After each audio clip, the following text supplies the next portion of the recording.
lahat. At tayo po ay magbigay ng papuri at pasasalamat sa ating nag-iisang tunay na Diyos. Amen. Praise the Lord. Isang magandang hapon po sa ating lahat. At isa pong Mother's Day celebration na tunghayan natin. Welcome po sa ating pong mga mami. Itaas po ang ating mga kamay. Yeah. At batihin niyo po ang isa't isa ng mga mami, ng mga Happy Mother's Day. Happy Mother's Day po sa lahat. Okay, before po tayo magpuri at sumamba sa ating Panginoon, let us pray. Heavenly Father, we praise you, we honor you, Lord God. We thank you for this moment. We worship your holy name. We come here as we are lifting up our voices in our life. Dakilang Diyos, ipinaparating po namin sa inyo ang taus-puso po naming pagmamahal. Maraming salamat po, O Diyos, sa buhay na iniregalo niyo po sa amin.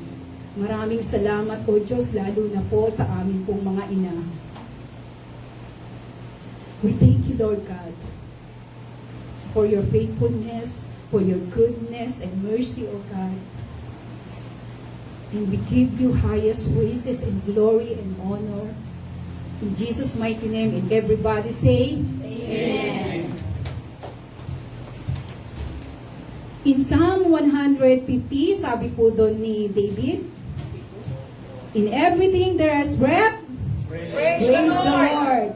Hayahan daw po natin lahat ng mga may hininga ay magpuri sa ating Panginoon. Amen? Okay. 1, 2, 3, go! Let everything there is breath.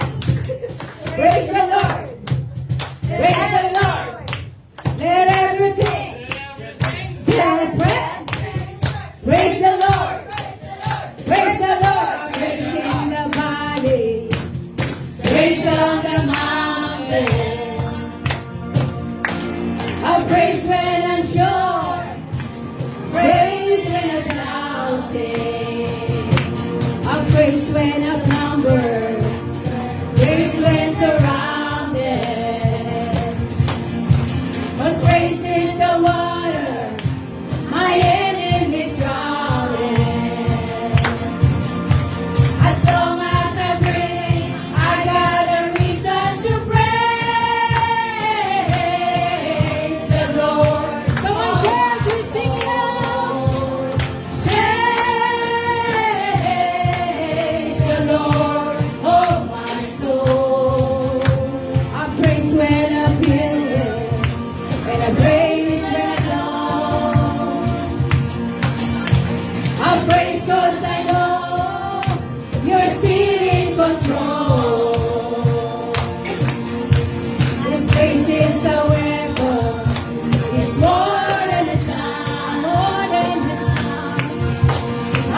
is alive.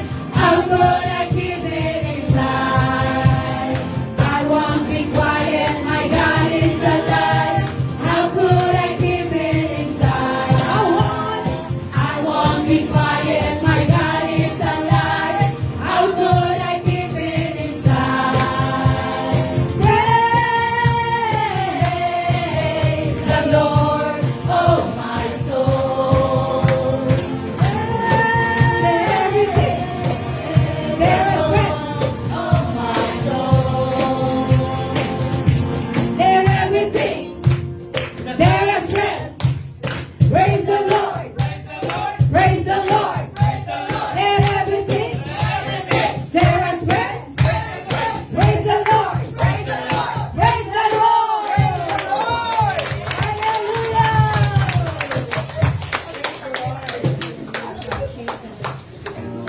Let us declare every tribe and every nation, He is the King of kings and the Lord of lords.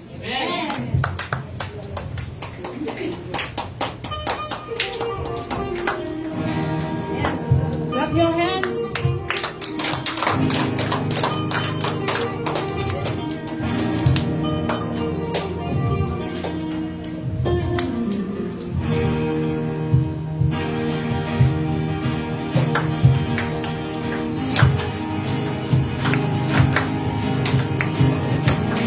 Every tribe will see your glory.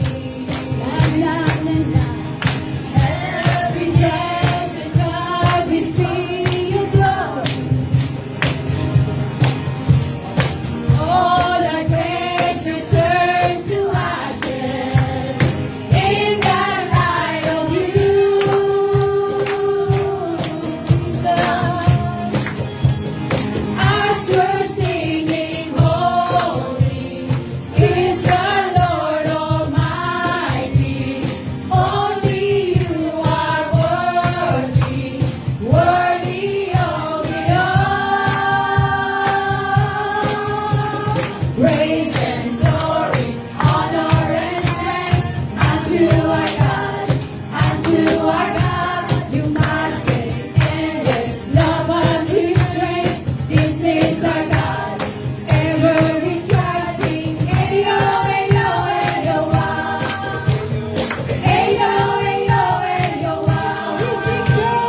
Okay, hallelujah, Jesus. We worship you, O God. Praise you, O God. The Father belongs to you, O God. Nothing is against the power of our God. You win every battle, O God. Thank you for your victory, O God. Hallelujah.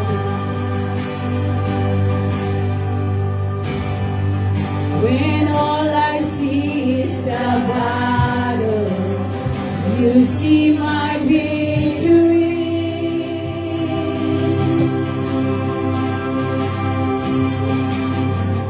When all I see is a mountain, you see a mountain loom. And as I walk through the shadow, your love surrounds me.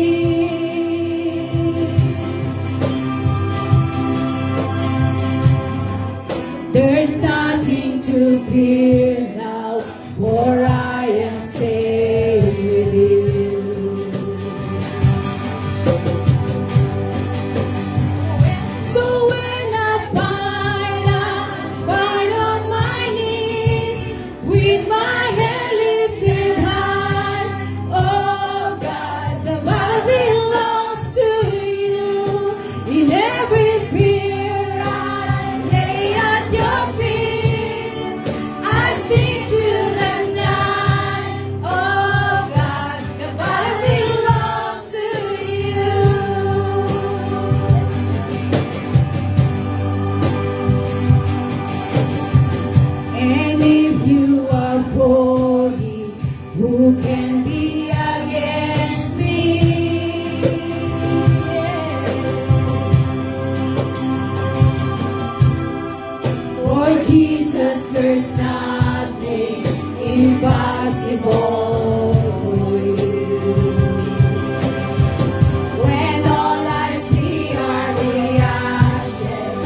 speak the name of Jesus over every heart and every mind. 'Cause I know there is peace within your presence. I speak Jesus.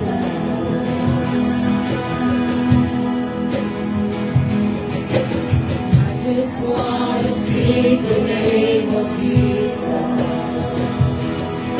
Till every heart addiction starts to break.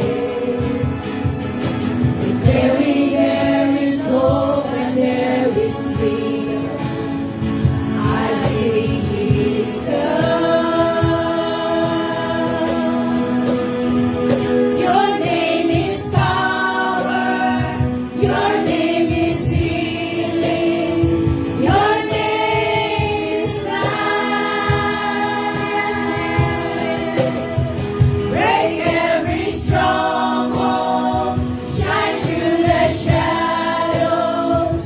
Burn like a fire. I just want to speak the name of Jesus over fear and all anxiety.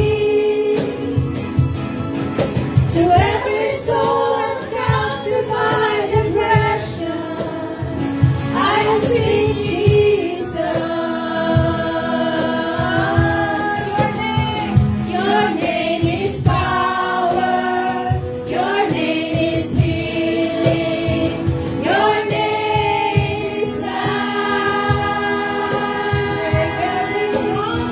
Break every stronghold. Shine through the shadows. Burn like a fire. Your name is power.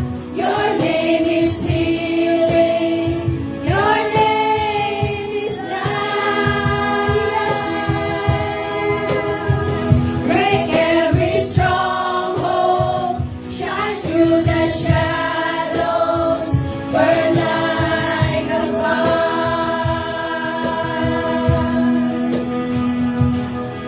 Shout Jesus from the mountains, Jesus in the streets, Jesus in the darkness over every enemy. Jesus for my family, I speak the holy name, Jesus.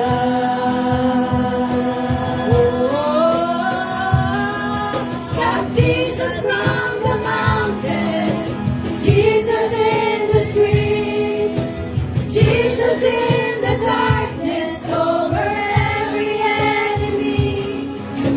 Jesus for my family, I speak the holy name, Jesus. Your name is power. Your name is healing. Your name is life. Break every stronghold. Shine through the shadows. Burn like a fire. Your name is power.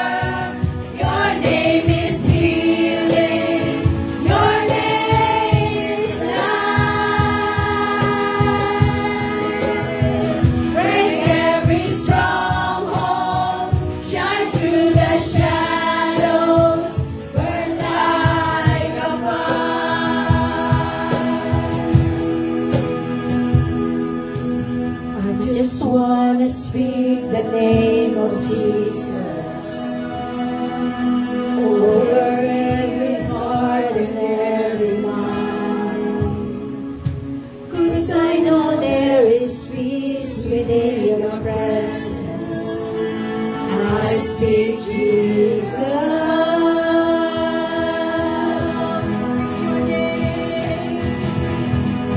Shout Jesus from the mountains, Jesus in the streets, Jesus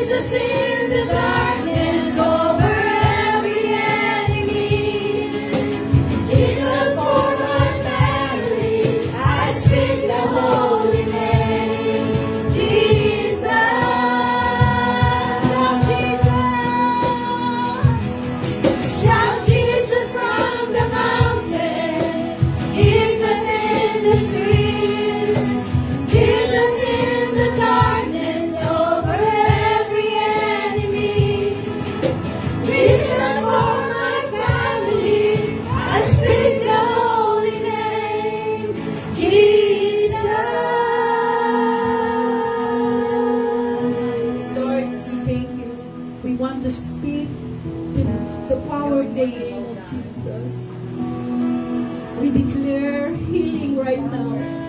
Alam po namin, O Diyos, na kumikilos pa ngayon, Panginoon. The name above every name, O God. In your name there is power, O Jesus. We speak Jesus for every family. We worship you, O God. Let us speak Jesus over anything, everything, O God. Hallelujah, Jesus. And everybody say, Amen.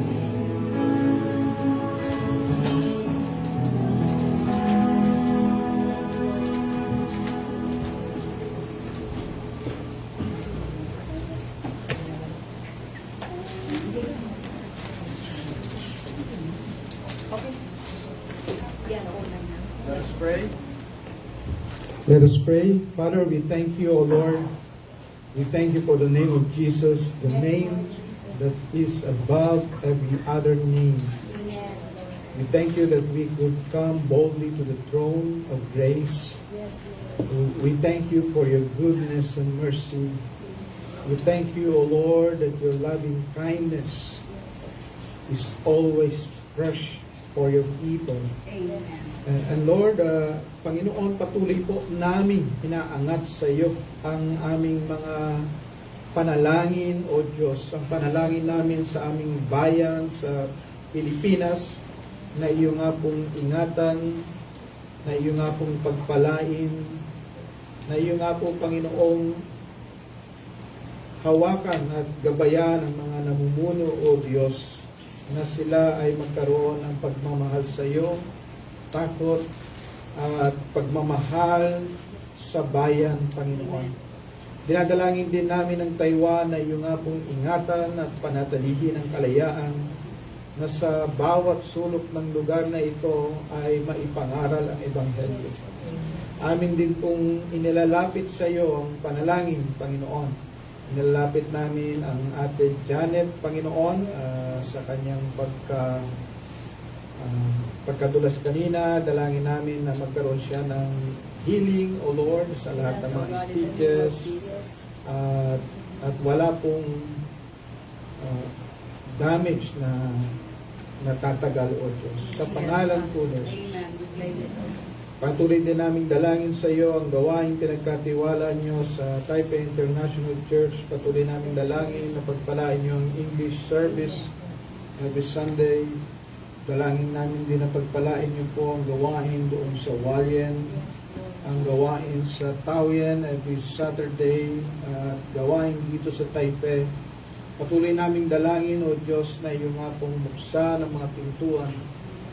Kayo po ang magbukas ng mga pintuan, O Diyos, upang ang iyong ebanghelyo ay maibahagi at maipangaral. Patuloy din naming dalangin, O Diyos, ang gawain na ito sa hapon, na ang banal na Espiritu ay manguna, ang Panginoong Jesus ay patuloy pong maitaas, at kayo, Ama, ay mag-glorify, O God. We carefully bring back to you lahat ng kaluwalhatian, lahat ng kapurihan sa pangalan ni Jesus. Amen.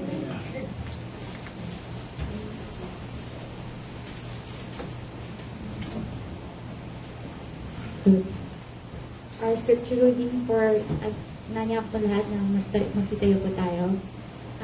Our scripture reading for today is taken from Book of Proverbs, chapter 31, verse 25 to 31. 25 to 31. She is clothed with strength and dignity, and she laughs without fear of the future.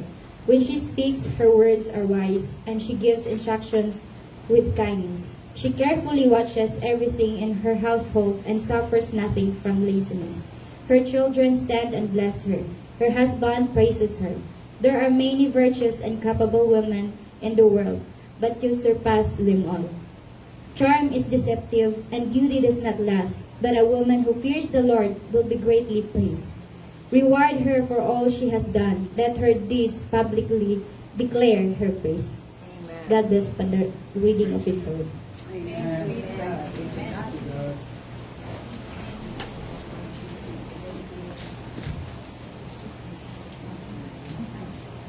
Amen. Ano po yung Proverbs 31? Ito po yung Proverbs 31, ito po yung Proverbs ng Superwoman. Pagka binasa niyo po, pagka binasa po natin ang buo, makikita natin ito po ay Superwoman. Maagang magising, gabi kong matulog. Na, talagang Superwoman yan. No? yung Proverbs 31, especially from verse 10 to 31, yung wife of noble character, pinag-usapan doon, o virtuous woman, o virtuous mother, pag-usapan natin ngayon. Marami siguro, pag totoo nating titignan, marami siguro ang maaring makita na parang napakahirap abutin. No? Sapagkat siya po ay isang nanay na iniingatan ng kanyang buong pamilya. Siya ang naghahanda ng pagkain sa umaga pa lamang, tapos sa gabi, tapos meron pa rin siyang mga business, hindi business kundi mga. Tapos namimili rin siya, meron siyang buy and sell, nagpapatanim siya, no? Bukod doon, parang ano rin siya, parang ambassadress, kasi yung nakikipag-ugnayan siya doon sa mga merchant, no? Na galing sa malayo. So marami siyang ginagawa, no? Pero sa hapon na ito, hindi ko natin titignan yung mga ginagawa, kundi titingin tayo ng tatlong karakter lang o tatlong bagay na maaari siguro tayong makarelate, no? Or ito yung pinaka-basic na makikita ho natin. Saka sa ano. Ito po yung mga talata na parang ang iba ang ginagawa kasi. Yung mga ginagawa kasi ng virtuous woman na ito, pwedeng gawin ng isang babae na hindi virtuous. Kasi pwede kang magkaroon ng maraming business, diba? Pwede kang pwede kang masipag, pero wala yung karakter. Kasi bukod dito sa babae na to, na pinag-uusapan doon sa Proverbs 31, contrast po ito doon sa verse 2 and 3, no? Sabi rin sa 31 verse 2 and 3, O my son, whom, O son, sabi rito, do not spend your strength on women, your vigor on those who ruin kings. So, ito po, doon sa verse 2 and 3, wina-warningan si Haring Lemuel ng kanyang nanay. No? O ito ay galing sa kanyang nanay. No? Or siya mismo ang nagwa-warning sa kanyang mga anak. Pero parang nanay ang nagsasalita rito. Ang warning po ay isang babae na maaring sumira sa isang hari. At throughout sa Proverbs po, marami po diyang mga verses patungkol doon sa babae na maaring sumira ng isang tahanan, no? At the same time, tinuturo din mo paano mag-build. So sa hapon na ito, dahil ito ay Mother's Day, araw ng mga nanay, sabi ng iba ay araw ng mga mudrakels. ng mga mudra. So, pag-usapan natin yung mga katangian ng marangal na nanay, no? Mga katangian ng virtuous mother. Tingnan po natin ang tatlong bagay na makikita natin dito sa virtuous mother nito. Una, yung salitang diligent. No? Ito, mahirap din to, yung pagiging diligent. No? Ako hindi ako diligent eh. Ay, yung masinop, yung diligent kasi ang pinaka-equals yun ay masinop. Masipag na at masinop pa. Kasi pwede kang masipag pero hindi ka masinop. Ay, may mga tao na maraming pwedeng gawin pero pagkatapos ng ginawa niya maraming kalat. So yun, hindi yung masinop. Tapos yung masinop, ito yung tao na binubusisi rin, no? Tinitignan kung tama, kung maayos. Tingnan mo natin yung babae na to. Sabi ko sa verse 16, she looks at land and buys it with money she has earned. She plants a vineyard. Now, tingnan mo natin, no? Hindi lamang mo siya nagpapabili. Siya po mismo ang tumitingin bago bilhin. Diba? At minsan sa atin na naririto sa abroad, mahirap yung ikaw ang titingin, di ba?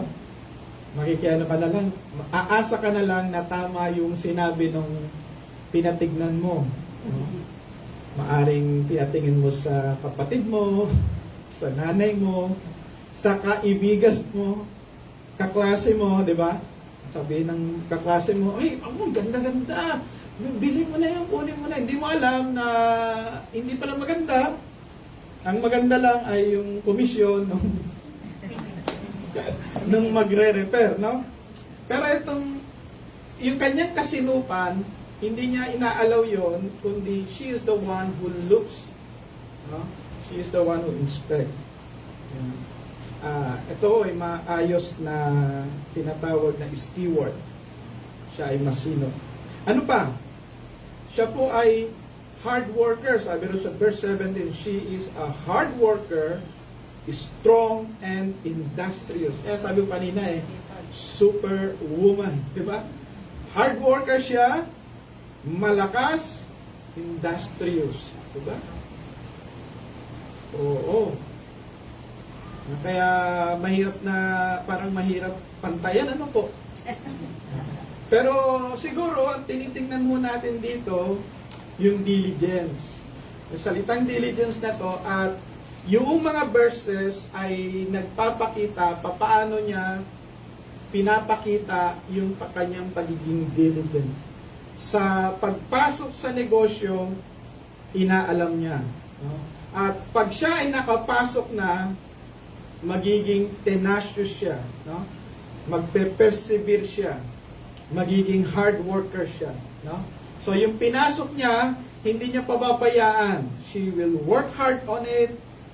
She will be strong and she will be industrious. Kasi minsan ang bilis magbukas ng negosyo pero mahirap i-maintain. Pero doon, kasi magkasunod yan, 16 at 17, pagka pumasok siya, hindi lamang niya bibilin yun, no? Hindi lamang siya kikita, pero she will work hard on it. At ito po naman, maaring hindi natin magawa dahil naririto tayo, di ba? Pero kung ano man yung nasa ating kamay at magagawa natin, yung pagiging hard worker, pagiging strong, ay makikita kahit sa pagiging nanay.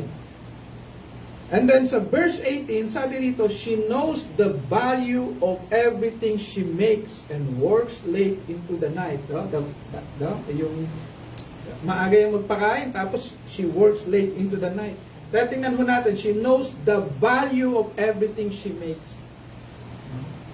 Napa-accounting pa, marunong mag-account. No? Alam niya, inaalam niya yung value of everything she makes. At ang ano doon, yung pagkakaalam ng halaga ng value, di ba? Napaka-importante yon sa atin na bilang mananampalataya. We know the value of everything we make. No? Pagka alam mo kasi yung value ng kinikita mo o yung kahalagahan mo mas maiingatan mo siya at yung tinatawag na kung merong pagkakataong palago ay papalaguin. Dahil Dahil you value everything you make. At dito makikita natin siguro dito yung tinatawag na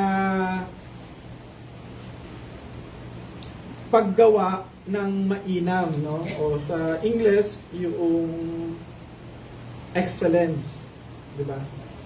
Bakit to? Kasi once you value yung ginagawa mo, once na pinapahalagahan mo yung ginagawa mo, hindi ka magiging mediocre, di ba?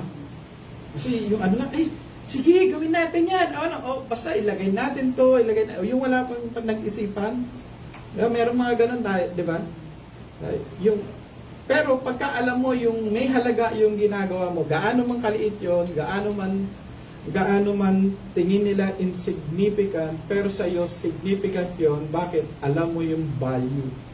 So tayo po mga kapatid, no? Whether nanay, tatay, alam natin yung mga value dapat, no?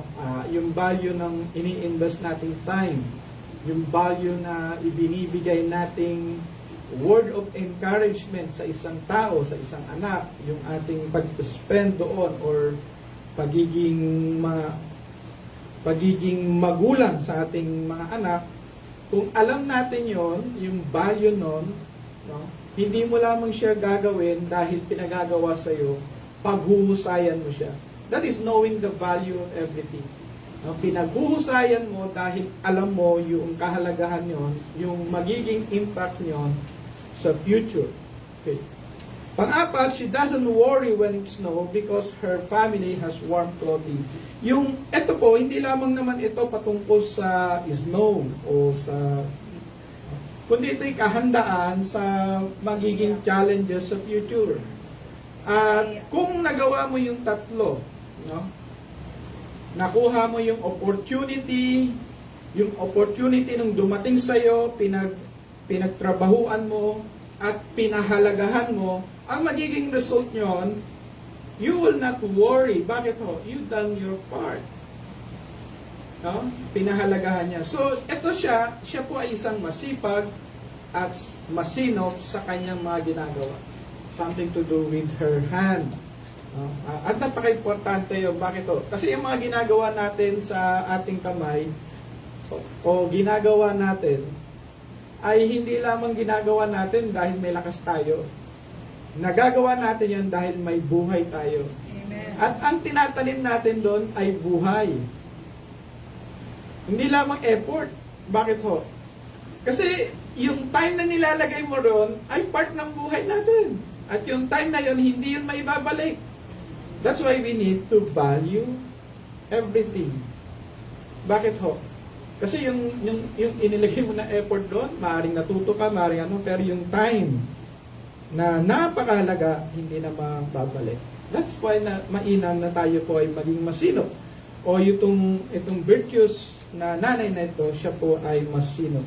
Pangalawa, nakikita natin dito, ito siguro ang pinakamahalaga. No? Pangalawa sa pinakamahalaga. Na ano po? Yung pagkakaroon ng pagpapahalaga sa sarili. Meron itong self-dignity. Hindi lamang siya dignified. Pero kasi sa totoo lang, yung dignity is something that you must have mismo. Ikaw mismo meron nun. Hindi lamang siya dapat ibinibigay ng iba, kundi ikaw mismo merong pagpapahalaga sa iyong sarili. Magkadugtong po yan eh. Kaya ka nagiging masinop dahil pinapahalagahan mo ang iyong sarili. Dahil yung ibinibigay mo, yung time o yung talent o yung treasure na binibigay mo ay part ng iyong sarili. No? Part po yun ng ating sarili. No? So pagka tayo po ay merong self-dignity, pagpapahalaga sa sarili, madali na lang sumunod ang iba. Okay. Tingnan ho natin, sabi rin sa verse 25, she is clothed with strength and dignity, and she laughs without fear of the future. No? Clothed with strength and dignity. So, yung dignity po, hindi ho ibinibigay sa kanya, siya mismo ang nagsusuot nun. Napaka-importante yun sa atin. Kapag tayo po ay magulang, at tayo po ay nagiging nanay, yung pagiging nanay is dignified position po yun. Dapat yung pinapahalagahan. Di ba? O ano man yung ginagawa natin, dapat na pinapahalagahan mo natin. Kasi pagka Kung ikaw mismo hindi mo pinapahalagaan kung sino ka, bakit ka pahalagahan ng iba? Hello? Bakit mo hihingin sa iba yung mismong ikaw na dapat nagsusuot, hindi mo sinusuot? Yung self-dignity. Amen. Okay? Pagka alam mo yung worth mo kasi, di ba? Pastor, di ba tayo po all sinners? Yes! But we were saved, renewed. We became children of God. Di ba? Binago na tayo ng Panginoon. Nasa atin na ang presensya ng Diyos. Sumasa atin ang Panginoon. Maganda yung plano niya na ang lahat ng nangyayari ay para sa kanyang glory. Whether yon ay tingin ng iba ay pangit, lahat ng nangyayari ay for the glory of God. No? At dahil doon, meron kang self-dignity. Bakit to? Dahil alam mo na hindi ka aksidente at ang Diyos ay may plano sa iyo. At ikaw ay may significant role sa mga tao na nakapalibot sa iyo.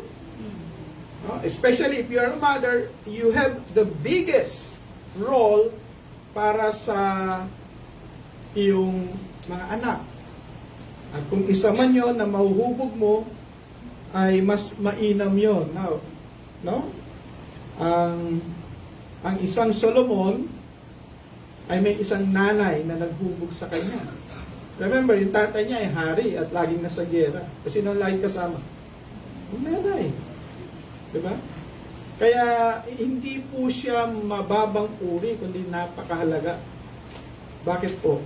Kasi buhay yon at yung buhay na yon magkakaroon ng impact sa mga tao, whether positive or negative, depende doon sa pagpapalaki ng nanay.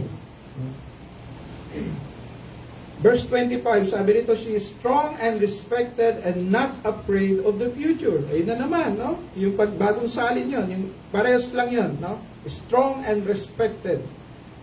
Yung with strength and dignity. Sa ibang salin, strong and respected.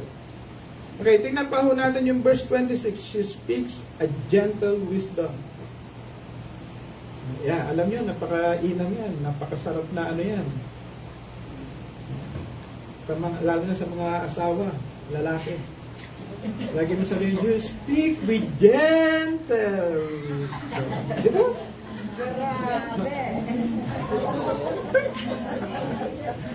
Meron tayong verse, mga kalalaki. Salamat sa asawa ko na who speak with gentle wisdom. Very gentle, di ba?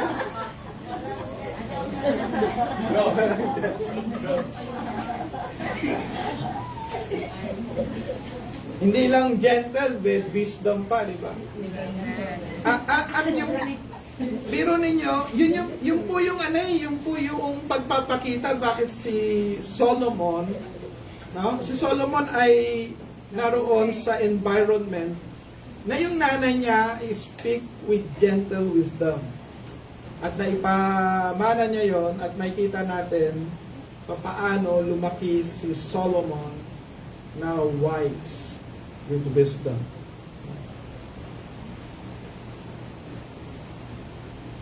At nawa, bilang mananampalataya, tayo rin po ay maging gano'n. Dahil alam natin yung ating self-worth, pagka alam mo kasi self-worth mo, yung halaga mo, hindi ka magiging padalos-dalos eh. Dahil alam mo, mahalaga yung lalabas sa bibig mo. Kung hindi mo pinapahalagan yung sarili mo, maaring hindi mo rin pahalagaan yung lalabas sa iyong bibig. Kaya kung meron tayong makikita na tao, no? O babae man o lalaki na taklesa, huwag mo tayong magalit, baka maawa tayo. Bakit to? Kasi ang pinapakita niya ay yung kanyang nilalaman. At sabi ng Panginoon, lalabas sa bibig yung laman ng puso. Kung wala itong wisdom, huwag tayong umasa na magkaroon ng wisdom na lalabas. Kung puno yun ng galit, lalabas ay galit. Kung puno yun ng sama ng loob, lalabas ay sama ng loob. Pero kung puno ka ng pag-ibig, puno ka ng wisdom na nanggagaling sa Panginoon, sa Kanyang salita, di ba?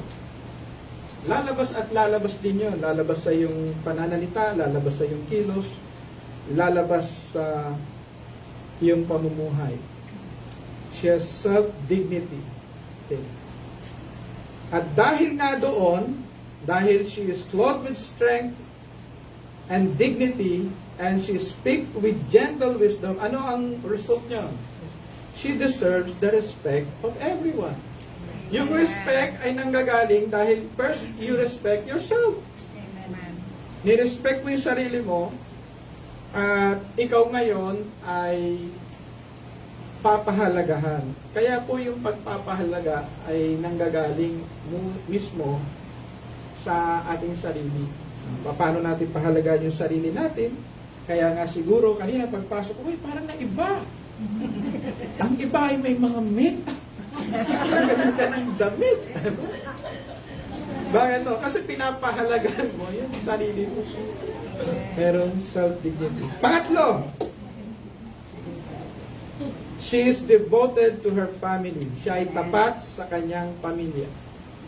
A virtuous and capable wife. She is worth more than jewels. Di ba? Ang isa raw na asawa na virtuous and capable is worth far more than jewels. Yan. Kaya hindi mo na kailangan magkaroon ng mga ginto at mga naninilaw. Bakit? Diba? Because you have a virtuous and capable wife. Diba? Tingnan nyo, hindi ko na kailangan magsuot ng mga mamahalin eh. Okay? Diba? Nakatipid ka pa. Sa asawa lang lahat. Yung asawa na lang yung capable and virtuous. Diba? Verse 12.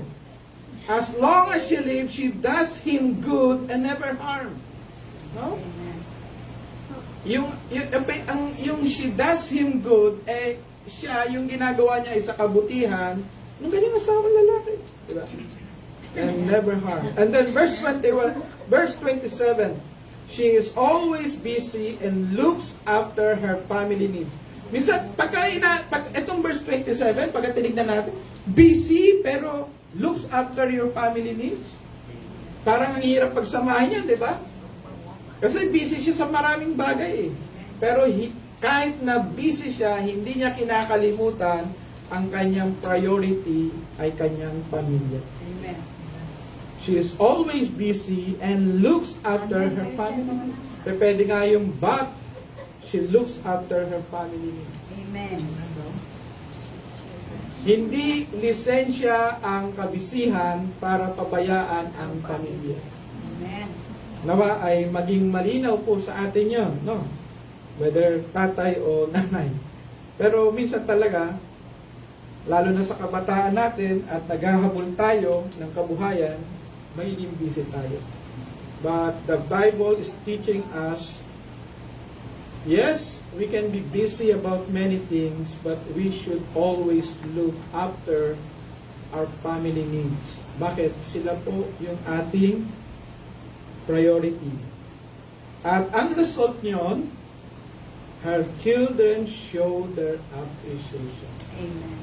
So, yung verse 28 is the result sa kanyang pagiging virtuous wife, sa pagiging pag-look niya after sa kanyang pamilya, and she does no harm to her family. Ang result nyon, her children show their appreciation. So yung appreciation coming from children is byproduct dahil you was devoted to your family. Okay? Yan. Panghuli. Yan. Kasi very special to, dapat di pinapatagal. Alam niyo, nag-ano pa ako rito dahil nung inaaral ko yung dapat naka-schedule ngayon, ako madugo. Parang hindi swak sa ano. Tingnan mo natin, she is devoted to her God. She is devoted to her God. Siya ay tapat sa kanyang Diyos. Charm is deceptive and beauty disappears. But a woman who honors the Lord should be praised. A woman devoted to her God. Kasi pagka devoted yan sa Diyos, kahit sino man ay magiging devoted din sa kanyang pamilya. At ang isang tao na devoted sa Diyos, malalaman ang talagang kanyang worth. No? Yung self-dignity is a byproduct of our relationship with God. Kung sino tayo, that we are created after God's own image. No? That He knows us, doon pa lamang sa sinapupunan ng ating nanay, kilala na tayo ng Diyos. Ganon tayo kahalaga. He is the one na nag-shape sa atin. No? He is the one who made a path para daraanan natin. He is our shepherd leading us. Kaya yung self-dignity is a byproduct of our relationship with God. Yung pagiging devoted natin sa family is a byproduct of ating pagiging devoted kay God. And then dahil alam mo na ang lahat ay pinagkatiwala mo sa Diyos, ay pinagkatiwala ng Diyos sa atin, then tayo po ay magkakaroon ng diligence doon sa mga pinagagawa ng Diyos. No? So lahat ng yon ay incorporated, no, integrated doon sa ating relationship kay God. Magkakasama po yun. Hindi po yun mahihiwalay. Ang isang tao na alam niya ang kanyang relationship kay God, malalaman niya yung kanyang relationship sa kanyang sarili. At pag alam mo yung relationship mo sa iyong sarili, mababawasan yung emo. Pag emo mo, bakit alam mo na ang humahawak sa iyo ay ang Diyos, hindi kanya iiwan, hindi kanya pababayaan, ang iyong security ay ang Panginoon, alam mo na walang imposible sa Kanya, siya ay naririyan, handang tumugon sa panalangin natin, alam mo na ang Diyos ay marunong gumawa ng mabubuting bagay. No? Walang dahilan not to be devoted para sa Diyos. Tingnan mo natin sa James 1:22. Ang sabi ron, but be doers of the word and not hearers only, deceiving yourself. A one who is devoted to God is also devoted to the word. Ang isang tao na devoted kay God ay doers of the word. Okay? Bakit po? Diba? Sabi rito sa Mark 11:30, love the Lord your God with all your heart, with all your soul, with all your mind, and with all your strength. Yun po yun. And then alam natin na once binabalik natin sa Diyos, na once we love God with all our strength, He is the one who will strengthen us, re-strengthen us. No, yun yung ano yun, yung principle na habang tayo ay nagbibigay ng oras sa Panginoon, we gain time. Habang tayo ay nagbibigay ng talent sa Panginoon, yung talent natin ay na-hone. Habang tayo nagkakaloob ng treasure sa Lord, siya naman ay nag-empower sa atin and giving us power to get wealth. So lahat ng yon, no? Magkakadugtong po yun, mga kapatid. Kaya makikita natin itong babae na devoted sa Panginoon was able to do many things. Kaya yung multitasking, nandoon na yun sa Proverbs 31 eh. Di ba? Tapos yung pinoproblema nila ngayon, yung role ng mga women sa society, makikita na natin sa Proverbs 31 eh, di ba? Napakalaki ng role noong virtuous woman sa society. Di ba? Sa kanyang pamilya, di ba? Sa kanyang kapaligiran, merong role ang isang virtuous woman, ang isang woman of God. Sa mga kapatid, a virtuous mother's legacy is faith proven with diligence, dignity, and devotion. Kung meron tayong maipapamana, mga kapatid, ay ang ating pananampalataya. At yung pananampalataya na yun, nawa ay lakipan natin ng diligence, ng dignity, and devotion. Sa Tagalog ay dito, ang marangal na ina ay magpapamana ng pananampalatayang napatunayan ng kasipagan, diligence, karangalan, dignity, at katapatan, devotion. At yun po ay makikita natin sa buhay ng lola at nanay ni Timothy, ni Pastor Timothy. At ito po ang sinabi ni Apostle Paul sa nanay, patungkol sa nanay at lola ni Timothy. Naaalala ko ang iyong tapat na pananampalataya, isang pananampalataya na unang nabuhay kay Loida, na iyong lola, at kay Eunice na iyong ina, at ngayon ako'y nakatitiyak ay namamalagi sa iyo. Saan nanggaling yung pamanang pananampalataya? Sa lola at sa nanay. Ipinamana ng lola sa nanay at sa nanay sa anak. At yun po yung pamana na hindi lamang panlupa, panglangit pa. Amen. Kasi dito sa lupa, yung kahit nga lupa, nawawala eh. Di ba? May lupa na tinatabunan ng lahat. May lupa na kinakain ng ilog. Nakita na kayo ng lupa na kinain ng ilog? Di ba? At may lupa na nagkakaroon ng ibang may-ari. Di ba? So, kahit dito sa lupa ay wala talagang kasiguruhan. Pag ganito, naalala ko ang aking nanay. Alam niyo po, yung huling mga gabi ng nanay, nung nandoon kami, nung kami ay bumisita, so natutulog, nakikipagkwentuhan yon. Yung iba ay na-record ko pa.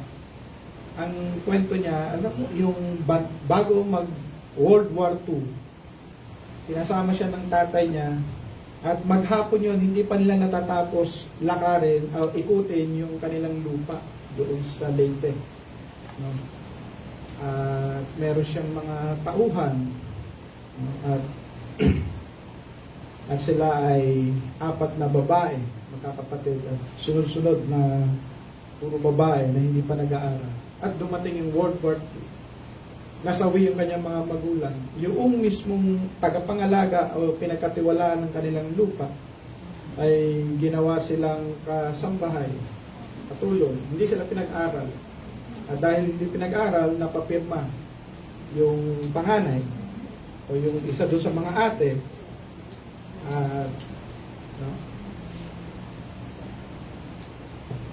Wala man kayong napamanang wala man kaming na manang lupa.